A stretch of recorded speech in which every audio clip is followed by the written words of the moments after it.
And my old man was, like I said, he was a poor man's lawyer. All he did was murder defense.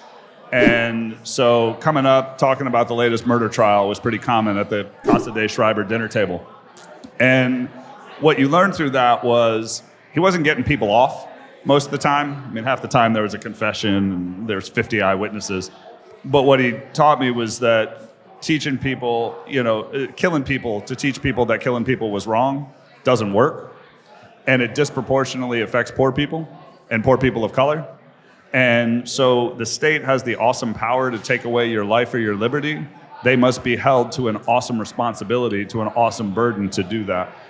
And so what that really kind of instilled in me was the effect that the justice system can have on people's lives. And I tried doing criminal defense. And I started doing some of the sexual stuff involving women and kids. I could not zealously advocate for those people. There are lawyers who can, and I tip my hat to them, but I was not one of them. Yeah, I mean, I had a buddy of mine, still to this day, has done nothing but like murders, death cases, death penalty cases. Yeah. And he always says, my clients, most of them are guilty, but let them prove it. Right. Let them prove it. Because in Florida, you want to take a plea, you're going to the electric chair.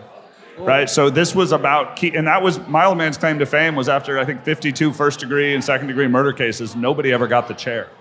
That's all you were doing. You were just trying to get them 3 hots and a cot for the rest of their life.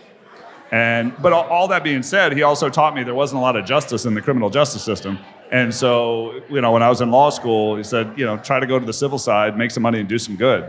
Do well by doing good. And that's really been kind of the North Star. And when I first met Brett, you were at another firm, and you were an original founding member of Justice HQ, one of the first people I talked to. And I talked to a lot of people. This is before we even had a platform, before we had anything. And Brett, within 5 seconds, he's like, you're forming the greatest alliance of lawyers together on one platform to do good together. I was like, yeah, that's exactly what it is. And then since then, formed Singleton Schreiber, now you have offices in like 8 states. 8 states. 504 head count. How much? 504 people. 504. Yeah, 120 lawyers and 385 staff. 120. 120 lawyers. Jeez Louise.